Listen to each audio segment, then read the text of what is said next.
Steve Irwin, more famously known worldwide as the Crocodile Hunter, spent his entire life documenting and researching the wilderness.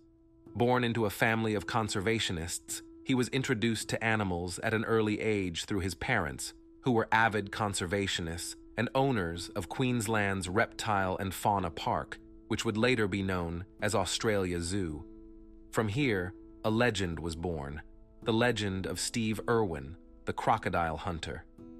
As a young boy, Steve became heavily invested in the many tasks involved with running the park, and at the age of just 9, under his father's supervision, he wrestled his first crocodile. This crocodile obsession actually started with his father, but the apple never falls far from the tree. His love for wildlife grew even stronger when he met Terry Raines. They quickly fell in love, marrying in 1992 and eventually having 2 children. They shared a deep passion for wildlife and made a documentary about their adventures catching and rescuing crocodiles.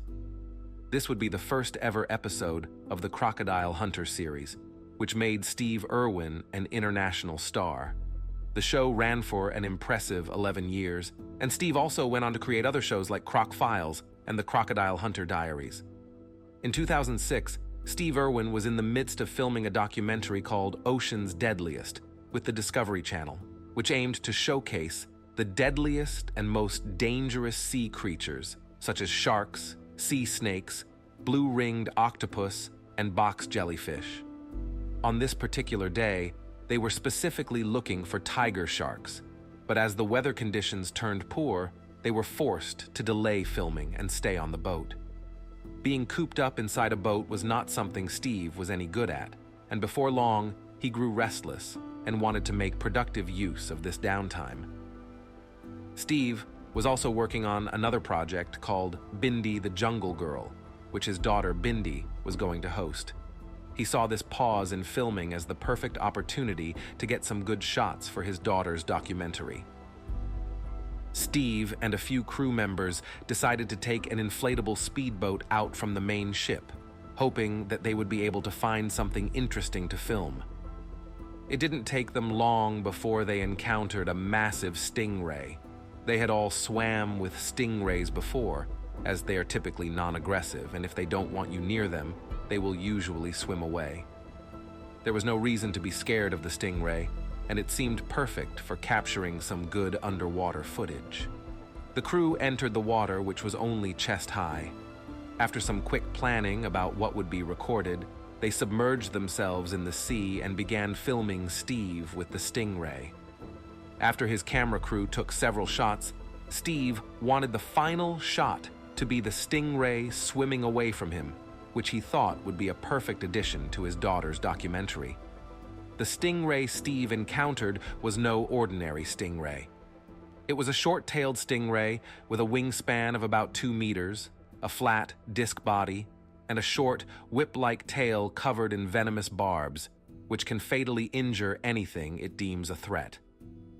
Despite their venomous tails, short-tailed stingrays are not considered dangerous animals. However, as Steve approached the stingray from behind, the stingray saw Steve's shadow and possibly mistook it for a tiger shark, which is a natural predator of the stingray. Without hesitation, the stingray became extremely aggressive and unleashed a flurry of attacks on Steve. The cameraman recalls the incident happening so quickly, with the ray stabbing Steve hundreds of times in an instant before swimming away. The cameraman didn't even realize how bad it was until he saw blood gushing from Steve's wounds. The first thought was that they needed to get out of the water because now they would be attracting sharks. But this was the least of their worries. Steve lunged out of the water, screaming that it had punctured his lung, but it was actually his heart that the stingray had punctured. The whole incident was filmed down to the very last second, as Steve always wished for the camera to keep rolling no matter what. Irwin had always told people, "I would be sorry if nobody got my death on tape." The crew quickly brought Steve back to the inflatable boat and raced back to the main vessel. The severity of the situation became horrifyingly clear. The journey was frantic as members of the crew used their hands to try to stop the blood gushing from Steve's wounds. They reassured him, telling him to think of his children and to hang on. During this boat ride back, Steve spoke the heart-wrenching words, "I'm dying," as he balanced on the verge of death. Once aboard the main boat, Steve's life started fading away. The cameraman tried to resuscitate him for over an hour and continued to apply pressure to his wounds, but at this point, they were truly looking for a miracle. He was quickly taken to Low Isles Hospital, but it was too late. He was declared deceased upon arrival, and even if he had reached the hospital immediately, the damage to his heart was so severe that it likely would have made no difference. John Stainton, a good friend of Steve, recounted that a couple of days before filming, Steve had made a peculiar speech to his crew, thanking everyone and saying how much he appreciated them, almost like a farewell. Perhaps he had a feeling that something was going to go horribly wrong. The recording of this fatal accident was handed over to the authorities to aid their investigation, and once completed, it was handed back to the production crew, who then continued on with the documentary Ocean's Deadliest. But all the footage from that tragic day was removed. John Stainton claims that he saw it once and never wants to watch it again. Despite the existence of the footage, the cameraman for the documentary is against its release.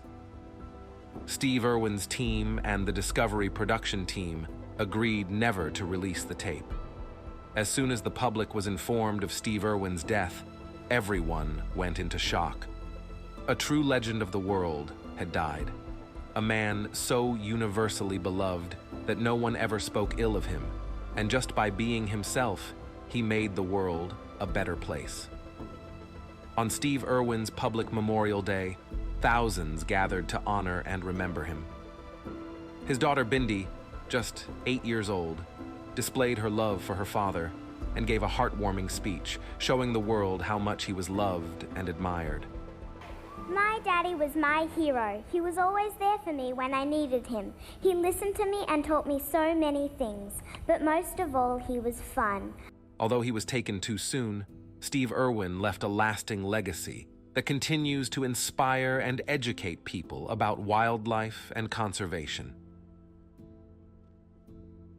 Thank you for joining me on this thrilling first episode of True Horror. If you're feeling brave, hit that subscribe button so you don't miss out on the next spine-chilling story.